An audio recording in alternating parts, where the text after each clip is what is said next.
What's going on, everyone? Welcome back. Today, I wanted to showcase some Shadow Sableye gameplay in the Open Great League. This Pokemon recently has benefited from quite a few different buffs to its moveset, Foul Play being a much better bait move than before, taking only 5 Shadow Claws to reach, as well as Power Gem and Dazzling Gleam as very good additions as its coverage attacks here. It's much more powerful, much more spammy than before, and this Pokemon is just so much fun to use. So let's get into the battles and see what this team can do. All right, let's get right on into it here. The first game of the day, we're going to see a Corviknight as our lead here. Not a great lead matchup to see, but a very playable one for our whole team. With that said, I will swap out here to our Shadow Sableye, see if we can either bait something out or get a lot of chip damage with our Shadow Claws as well as our Foul Play.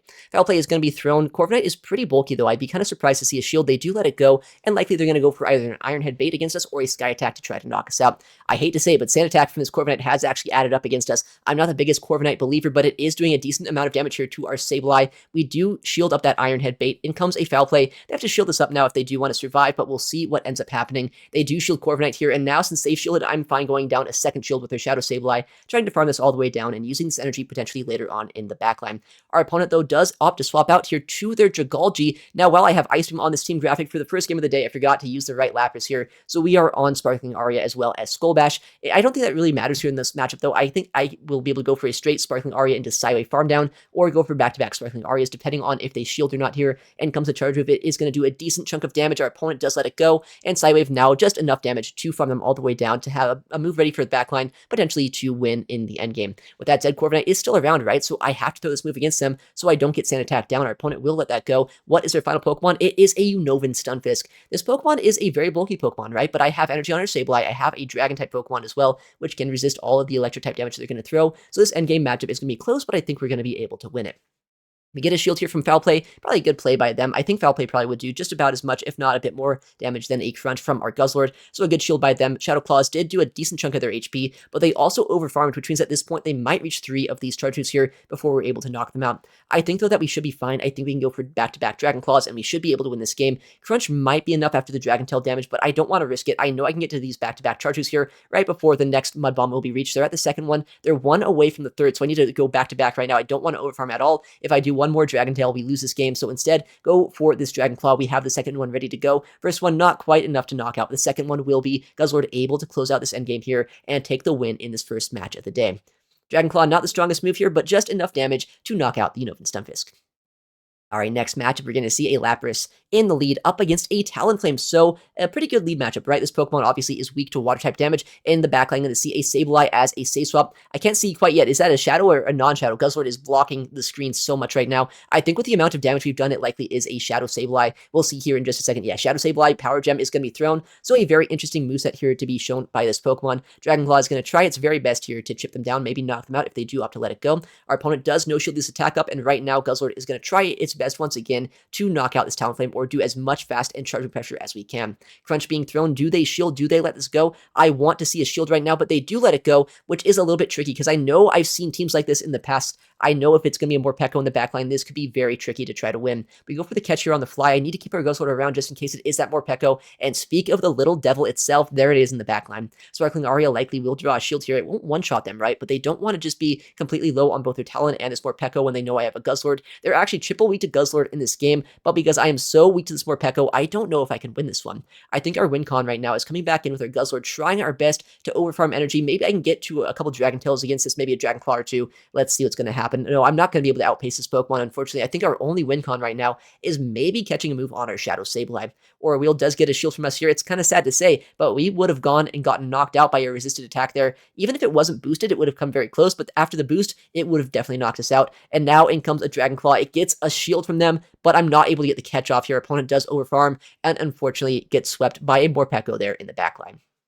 All right, next game, I'm going to see a Lapras in the lead up against an opposing Shadow Jumpluff, a Pokemon that honestly, it's not a comfortable matchup, but I'd rather see it here rather than on our 2 Dark types in the backline. Fairy Wind would add up quite a bit against our Sableye as well as our Guzzlord, and we do have Ice Beam here for coverage against Pokemon like this. And comes in Acrobatics. We do shield it up properly. It feels like they almost never going to bait on that first charge attack, right? So almost a very safe shield there. Ice Beam will be thrown. Since I shielded it, I'm almost certainly going to see a shield by them, which means I could have baited, but that's such a risky bait, saying it's only a couple sideways different to get to a Sparkling Aria or an Ice Beam. I'm just going to full send once again, go for the CMP, actually, it looks like here. Our opponent does shield up that attack, and now I would expect once again for this to be an Acrobatics.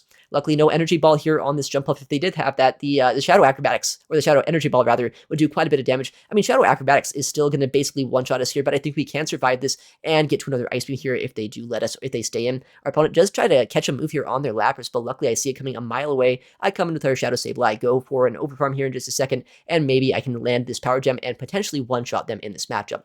Power Gem in the Lapras matchup is one of the main reasons that I like to run it here. I know Lapras, as well as the Galarian Weezing, you want to have Power Gem for, and because of this, I think I can just land this move, go for a full farm down before a second move is going to be reached, and have energy for whatever is going to come in.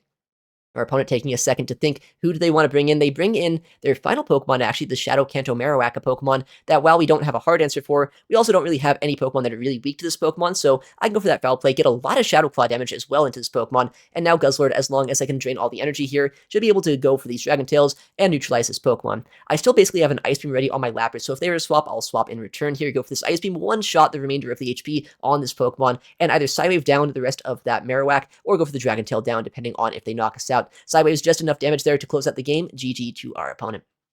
Next game, I'm going to see an Azumarill actually in the lead. A Pokemon which is a little tricky for our team, right? In the back, I'm going to see Sableye in the safe swap once again here, but this is actually non-Shadow Sableye, and it's going to be a little bit tricky for us to win this game, depending on how they play it out and what their moveset is going to be.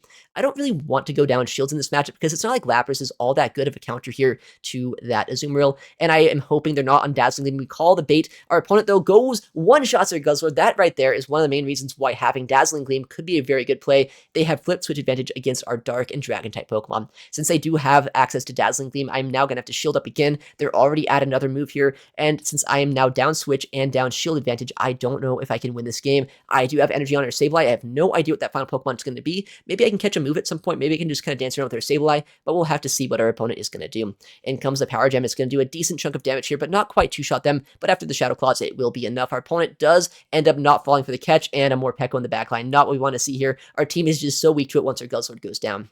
Next matchup here, we're going to see a Talonflame in the lead once again, a Pokemon our team has a lot of play into here, but our opponent safe swaps a Cradily, a Pokemon which is so awkward to see, mainly because these debuffs are going to add up very quickly. In comes a Rock Tomb. I know I don't get two-shot here or farm down, because our Guzzlord is actually pretty good. Our opponent does get that attack drop on us, though, which is very annoying to see. In comes a Crunch. I know it does a bit more raw damage than a Dragon Claw would do, and I want to keep switch advantage if I can.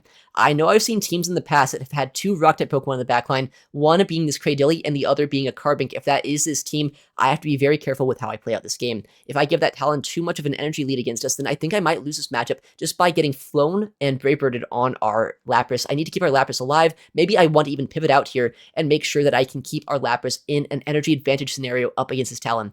Talon does come back in here, and since they're not swapping out, I have to imagine that's because they're a little bit weak here to our Lapras in the backline. Let's see what it's going to be. I'm going to shield up here. Let's see what they throw. It is a fly here, not a flame charge. That's good to see. And a Carbink. Yeah, we called it here in the backline. Love to see that Pokemon when we have so much energy on our water type Pokemon. While we are in a bit of a tricky spot here, Rock being super effective into Ice, we are in a pretty good spot with this much energy where we can go for another Sparkling Aria, maybe draw a shield, maybe get a massive amount of damage into this Pokemon. Let's see what they're going to do. Sparkling is going to be thrown. It almost, I was going to say almost knocks them out there, but no, they do shield it up here, which means this next one might almost knock them out or might get their final shield. They do end up shielding that attack and then no shielding the next attack, which means now they're in the red. I see an easy win condition for us right now. All I need to do is have them drain energy here against us, Shadow Claw them all the way down, and then double Foul Play against this Talon, and we should be able to win the game.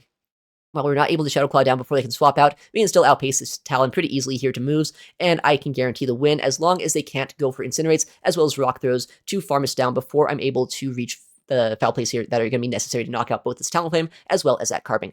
Flame Charge is going to be thrown, which is a little bit more of a tricky moveset to have here. I know that means this next Incinerate that we just took is going to do just a bit more damage, but I think that our Sableye is still outside of range where 5 of these Rock Throws will be enough here. In fact, we could almost just farm him down, but might as well go for the safe play, throw the foul play, and knock out this Carbink. So yeah, well, Carbink is a tricky Pokemon. You can see there is a lot of play here, even with Sableye and Lapras, into a Pokemon like that.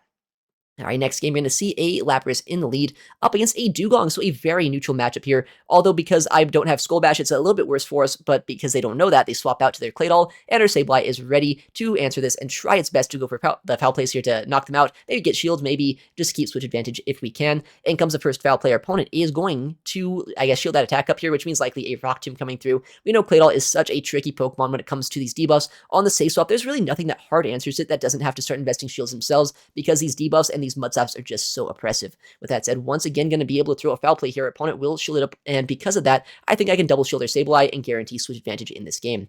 But it is still a little bit tricky, right? I don't want to give that Dugong too much energy, and I don't think our Sableye is ever reaching another charge move in this game. Once we throw this move against this Claydol, I will throw this Foul Play against them, and the Dugong will only get 1 or 2 of these Ice Shards as a farm down against our Sableye.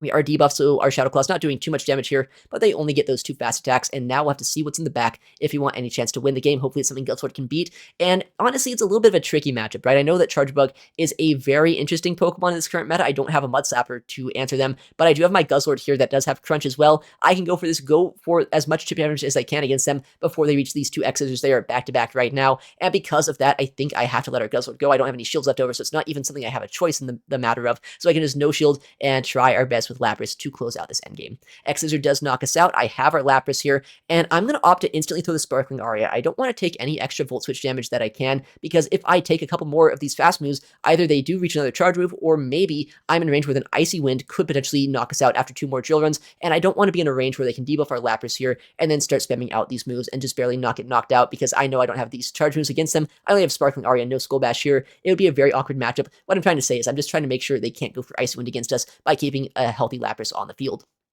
Sparkling Aria once again being thrown, not doing too much damage here, but honestly, it's not that bad for us either, right? Because I have this health on our Lapras, if I did take a couple more Volt Switches, we would be in range where they could have Icy Winded us pretty early, but because I have this HP, I can survive the next move here and potentially go for another Sparkling Aria before they're able to get to a 3rd drill run against us and win this game just barely with our Lapras, using Psywave with Sparkling Aria to chip down this Dugong. So while we don't have Skull Bash, it's still a very decent answer to this Pokemon, although not quite as good an answer as I'd like it to be. Next game, Lapras up against a Shadow Dragonite. So the Ice type into the Flying Dragon. You'd expect this to be a very good matchup, right? I mean, on paper, it's not even that bad for us, despite not having a lot of offensive Ice type pressure. I'd have to go for Ice Beam if I actually wanted that here. But because they went for a CMP, I know this is a Dragon Claw. I can survive this move and then go for a Sparkling Aria, which after these Sideways are adding up against them, I think it will still draw a shield or potentially let them get farmed down before they reach a second attack. They do shield up that attack, and I can outpace them by 1 Dragon Breath here to reach the Sparkling Aria, potentially drawing that final shield from them, or maybe they'll let this go and we can get switch advantage in this game. Of course, Shadow Dragonite does what it does best here. It double shields against our Lapras, which is a little bit unfortunate. Our opponent actually instantly swaps out here to a Dugong, and since it's not the team I thought it would be, I thought it was going to be that Legend team with the Alolan Sandslash and the Jellicent in the backline. Since it is an entirely new team, I have no idea what to expect. It could be a Mud Slapper in the backline. It could be basically any Pokemon, right? Shadow Dragonite, as long as you pair it with Pokemon that can take out the fairies, it is a decent team. And comes Icy Wind against us. I do no-shield it here, and I'm just hoping right now that Sableye has enough damage still left in the tank that this Foul Play after debuff is still enough to knock out. It's going to be really close. Foul Play is thrown. Our opponent survives on basically 1 HP there. Not what you want to see. Sableye is now going to have to shield up this attack, and we are in such an awkward position. Ice Wind once again debuffs our attack stat here. In comes that Shadow Dragonite, and I have to throw a charge move if I want to knock him out with the Sableye. But what I think I want to do here is actually bank a Foul Play and try to snipe down this Dragonite with our Guzzlord if we can. We try to do a snipe down. Carbink in the back. Okay, yeah, we're not beating that. That's a little bit unfortunate for us there. But yeah, let's see what's going to be in this next game. A Unova Stunfisk in the lead. This Pokemon is not the best to see for Lapras, right? I think we actually had Home Slice Henry recently who made a Unova Stunfisk team. It was actually his Legend team. So if it is that lineup, it's going to be, Marowak, I think, in the backline, as well as Golisopod, which means we have so much play with our backline Pokemon. All I need to do is chip down this Ufisk, so it's not going to be too bad for us to see. And comes a Discharge. I can try to catch a Discharge as well on our Guzzlord. Let's see if I can get it. Not quite, but, it's still going to be a decent game for us as long as it is the team I'm thinking. And there's a Golisopod, so because I see this Pokemon, I'm almost certain it is going to be that Home Slice Henry team with that Shadow Kanto Marowak as third. Crunch coming through. It's not able to one-shot or anything, right? But I think we might be in range now where I can shield once, go for a full Dragon Tail down, and as long as an X-Scissor doesn't land, we can come out of this with a very healthy Guzzlord as well as a lot of energy. In comes the Dragon Tails, 1 Shadow Claw away from reaching the X-Scissor. They don't get it, and we were able to farm them all the way down. There's that Shadow Kanto Marowak as we thought here, and we have back-to-back Dragon Claws ready to go. The first one here might get a shield. Maybe they let it go. They have no idea what I have in the back line. We actually go for a swap out here. Try to get to a Sparkling Aria, but they can do the combo play here. Come back in with their Ufisk and go for a Discharge against us. But I wanted to bait this Pokemon back out. I wanted to be able to farm it down with our Guzzlord. So by doing that, I've wasted a bit of their energy as well as I put them into a range where I can farm down with our Dragon-type Pokemon. Then comes a Mud Bomb. It will chip us down quite a bit, but I have so much energy still left over on our Guzzlord. We should be in a good spot to win this game. Mud Bomb does chip us down, and comes one more Dragon Tail to knock out the Ufisk, and now a Dragon Claw is going to be thrown. If they opt to let this go, I think I'm going to commit to a fast food farm down. If they shield this, then maybe I can reach a crunch. They do let it go, so at this point, just go for fast food pressure here. I know that Dragon Tails plus our Shadow Claws should be enough. This Marowak, while it will land one Bone Club against our Sableye, is not going to one-shot us here, at least not before I'm able to farm them all the way down with Shadow Claws. They do get to one more Bone Club right before getting knocked out, but they're not going to get to a third against our Sableye, which means Shadow Claws will be more than enough to close out this endgame. GG to our opponent. All right, next game, going to see a Lapras as our lead up against a Morpeko. We've seen this Pokemon a couple different times today, and I know what you're saying, a Morpeko lead. How do you ever beat this Pokemon? Well, I mean, this is a start, I guess. Our opponent is staying in here, going for an Orwheel, I guess, against our Guzzlord, which is basically exactly what you need to see. The only way we win this game is if for some reason they're just so weak to Guzzlord that they're going to stay in this matchup. I guess camera work there being kind of crazy, zooming in on the back of Guzzlord, but with that said, a Talonflame coming in, and now Crunch is ready to go. I am a little bit scared about this game. I do land the Crunch though, which means I might be able to shield, fully farm down this Talon, and if they're so weak to our Guzzlord that they come in with a Talon after going for an Orwheel chip against us, I have no idea what that might mean is in the back. I get that full Dragon Tail down there before that final Incinerate registers. We have just a bit of HP on Guzzlord, but it has so much work to do if I want to win this game. We're waiting to see what comes in here. It's going to be a Superior, actually, so very much Triple B to Guzzlord. Exactly what we need to see here to have any chance. I go instantly for the foul play. I need to get some use out of our Sableye before they're able to snipe us down with an Orwheel with that Morpeko. So we're able to land the move here on CMP, and now I'm going to hope that I can reach another foul play before getting knocked out. In comes a Frenzy Plant. It does a massive amount of damage to us here, but we are able to survive, go for a foul play against them as well, or force them to throw a charge move. This is going to be such a close endgame. I know we have chipped down that Superior quite a bit, but we have almost no HP left over on our Guzzlord as well as our Lapras right now, which means that we're going to have to try to win this game with just fast pressure potentially in the backline, or maybe spam out all of the charge moves that I have loaded on our Guzzlord. We do end up going for a Dragon Tail against him, or a Dragon Claw, that is. Our opponent does go for Psychic Fangs against us, and unfortunately a one-turn lag made it, I guess, a decent CMP, which is not great to see. In comes the Dragon Claw. It does draw their shield, and in comes once again a Dragon Claw. Do they shield, or at this point, do they opt to use their Superior to close out this endgame? In comes the Claw. We knock them out here, and I think I can reach one final Dragon Claw before getting knocked out. Guzzlord is such a trooper, putting in so much work in this game. We're able to draw the final shield likely from them, and hope that Lapras has enough HP in the bank to reach a Sparkling Aria against them before they get to 2 charge attacks here. It's going to be down to the wire. They are on their 5 cycle for Frenzy Plant. Are they going to reach it here, or is my Lapras going to just barely outpace them with the Sparkling Aria, able to win this game against a Morpeko in the lead? Not going to lie, I got bailed out hard by our opponent not having a single answer to Guzzlord, but sometimes that's just what you need.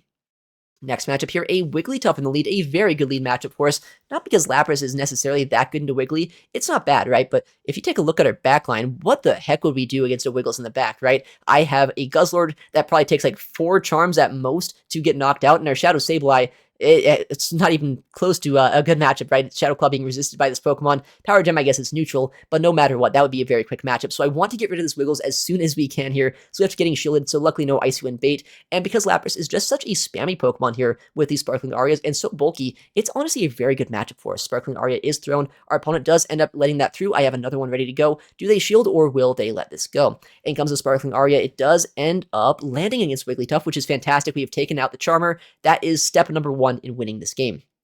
Our opponent taking a second to decide what to bring in. They come in with a Dunsparce here of all things. I'm not going to give them a farm down. It feels like that would be exactly what they want us to do here. And once that Wiggles is gone, I'm hoping Guzzlord is safe in the backline. And since they haven't swapped out quite yet, it does look like that might be the case. Dragon Claws and Dragon Tails, rather, doing as much damage as we can here to this Pokemon. I know that Crunch does do a bit more raw damage. I'm hoping right now that I can do 4 or 3 more Dragon Tails here and then go for a Crunch to knock out this Pokemon. If it does knock out, we are in such a good spot where we have another move for the backline. If it doesn't knock out, then we'll have to shield or throw another charge move, which is so bad for us. Unfortunately, a 1 HP survive, once again, making it so our Guzzlord is going to have to drain a lot of energy, and the final Pokemon is revealed as a Shadow Kanto Marowak. While we do have a catch opportunity, we need to make a catch if we want any chance to win this game. We are going to take so much damage from these Mud Slaps, and Bone Club after the Mud Slap damage is going to be more than enough to knock us out. We can't quite outpace since they got that 1 Mud Slap energy lead here, and this is going to be so bad. They have the Bone Club right now. I have to make the call. Do they try to call the catch, or do they instantly throw here? I go for the catch. Our opponent, though, very patient. They overfarm, and we barely don't reach a move there. They have a Bone Club ready to go against our Sableye. Unfortunately, not able to win that game. Alright, Lapras in the lead up against a Jumpluff. So once again, the Jumpluff on the lead. It's a Pokemon that we want to take out so our backline doesn't have to see it. Anytime you see a Pokemon with Fairy-type damage, you want to make sure that our backline is going to be able to avoid it as much as possible. And comes a charge move. It's a non-shadow Jumpluff, actually. So yeah, I was going to say it could have Energy Ball. I've seen a lot more often these non-shadows running Energy Ball and either the double nuke moveset with Acrobatics, or maybe just Aerialist plus Energy Ball, which is also a pretty good moveset, I guess. But I think that the Shadow with the double flying moveset is, in my opinion, I guess the best moveset to use. But in comes an Energy Ball once again. So I guess proving why Energy Ball is still a decent move, right? For these Lapras that are pretty common, it is still a very good option. And the backline, I'm going to see a Drapion, so a very good thing that I get my Guzzlord into this. I know that we're able to absorb all the energy that we possibly can here. I know it could have Sludge Bomb. It's a non-shadow, which is kind of interesting. They do get a defense drop here, which is just a little bit sad to see. That means now we're going to take a lot more damage from the next fast and charge moves from this Drapion, but I guess that's what happens when you deal with a Pokemon like this. In comes a charge attack here. I know I can survive a crunch from this Pokemon, and they likely won't get to a second one. In comes a charge move. What's it going to be? Our opponent throwing actually an Aqua Tail, which is smart because now they have back-to-back Aqua Tail they can reach against us, which means now we're going to have almost no HP left over on our Guzzlord. Aqua Tail puts us deep into the red here. I go for the crunch up against this Jumpluff right now. We're going to try our very best this game to win, but it's going to be kind of tricky depending on that final Pokemon. We do get a defense drop here. I can snipe down all of the energy on this Jumpluff, unless I one-turn lag. This is kind of catastrophic right now, because if I could have sniped down this energy, I would not have had to gone down its shield. We do see Ace as their moveset here, and since now we are down a shield with their Shadow Sableye, we're in a pretty bad spot. That one-turn lag really going to cost us potentially, depending on what's in the backline. It's a Morpeko, which honestly, I think with a shield advantage, we could have won this game, right? I could have gone for Ice Beam and either got a shield or knocked out that Jumpluff and then gone for Sparkling Aria against this Morpeko, and then used a shield advantage Sableye in the backline, but I guess that's what happens sometimes when you play the Go Battle League. Next game, going to see a Shadow Feraligatr on the lead. Very neutral lead matchup here. We know Psywave is such a good fast move here. You can see just how much more damage we're doing with our Psywaves than they're doing with Shadow Claw. In theory, Shadow Claw and Psywave both have the same exact stats. Psywave is just a one-turn instead of a two-turn move, which means you can just tell that the bulk difference here is really coming in play for our Lapras. Hydro Cannon honestly did a bit more damage than I was expecting there, so I will shield up the second one, overfarm just a bit more here, go for the Sparkling Aria against this Pokemon, and keep energy for whatever is in the backline. If they do let this go, I think I can fast move farm down before another move is going to be reached. In the back, going to be a Shadow Drapion, so a pretty good Pokemon to see for a Guzzlord, right? I was kind of worried when we saw a Feraligatr in the lead that our backline matchup would be kind of bad for a Guzzlord, but seeing that there's a Drapion here right now is a very good thing. And comes a Dragon Claw. This Drapion doesn't really want to see this move right now, which is one of the main reasons I do run Dragon Claw on my Guzzlord. I know it's much better in this matchup specifically, guarantees that I always have neutral charging pressure into this Pokemon, but they will at the last second reach yet another attack. It's going to be a crunch, and it does do a decent amount of damage to us. Big surprise, a Shadow Jumpluff as the final Pokemon in this game, which means Dragon Claw will be decent chip damage, but it will be a little bit tricky to close out this game. Lapras is already chipped down quite a bit. They opt to no-shield that attack there, and now in comes a Sparkling Aria bait here from our Lapras. There is almost no HP left over on that Feraligatr, but it's still around as a catch potentially for our opponent here. Gonna go for another Sparkling Aria right before they're able to snipe us down with the charge move. At this point, I know they still need to throw a charge attack to knock us out, and any sort of chip damage now might even put them into a fast move farm down range where I can come in Shadow Claw down and win this game. With that said, if they do have Acrobatics, which most of these Shadow Jumpluff are going to have, it could be a very tricky in-game matchup. Maybe I need to make a catch. I definitely need to shield properly. Let's see what's going to happen here. Shadow Claw is not quite enough damage, and another one-turn lag, meaning I get one less fast move here in this game. Not what you want to see. Acrobatics does end up landing against us here, but I'm able to shield up with that shield. They try to catch or something. I don't really know what that swap was about, but it's still a good thing that we're able to go for a foul play here now. Let's see if we're able to get to a second one or potentially catch a move on our Guzzlord. With that said, Shadow Claw is adding up so much here. They call, I'm going to catch. I don't catch. I go for the faster pressure and barely knock out that Jumpluff with our Sableye, and we're able to win the game. Well, there it is. This is the team breaker, right? A Pokemon, in theory, I don't have a single answer to, and this is just getting worse and worse. They actually go and build up energy on their Pangoro, and they come back in with a Shadow Jumpluff, a Pokemon that, once again, is a hard answer to our Guzzlord. I'm not in a great spot here, and they don't even shield a potential Sludge Bomb, which means now we're in such a bad spot. My only saving grace right now is they throw energy here, and if this is an Acrobatics, I can farm them all the way down with their Lapras, and maybe leverage energy with Lapras into that Pangoro. They've already seen two Pokemon that are very, very weak to Pangoro. I'm hoping they're not going to call that I am triple weak to Pangoro here. If they do, honestly, that's just kind of insane, right? This team with a Weezing has been a team I've used in the past, so if they call that I'm triple weak to that Pokemon, good on them, I guess, but also that would be kind of wild. So I'm going to go for a full farm down. If that Pangoro comes back in, I'm able to get to back-to-back Sparkling Arias and potentially knock them out.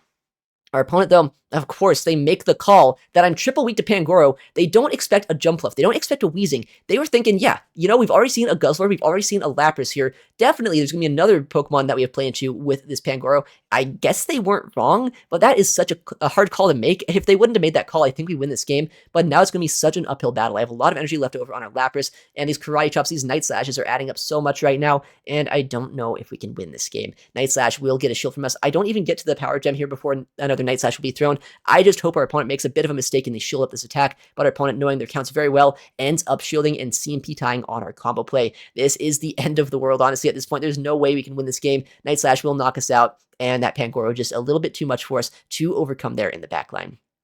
So yeah, very fun day of battles, but once again, you can see our ELO is not that much higher than yesterday. I did go positive today, but we had a couple game crashes and just really unfortunate battles today that did not end up letting us climb too much, and as you know, getting positive sets here doesn't matter unless you're getting like 4-1s, 5-0s in this 2900 ELO range right now. So even if you're going positive like I'm trying to do every single day, it is just so slow to climb. And with that, it was a fun day of battles. Shadow Sableye putting in a lot of work, but not quite enough to reach this legend just yet. But thank you so much for watching today's video. If you enjoyed the battles and you want to see more content like this in the future, please make sure to leave a like and subscribe. It helps out the channel a ton, and I would really appreciate it. Thank you again for watching. Take care, and I'll see you in the next one.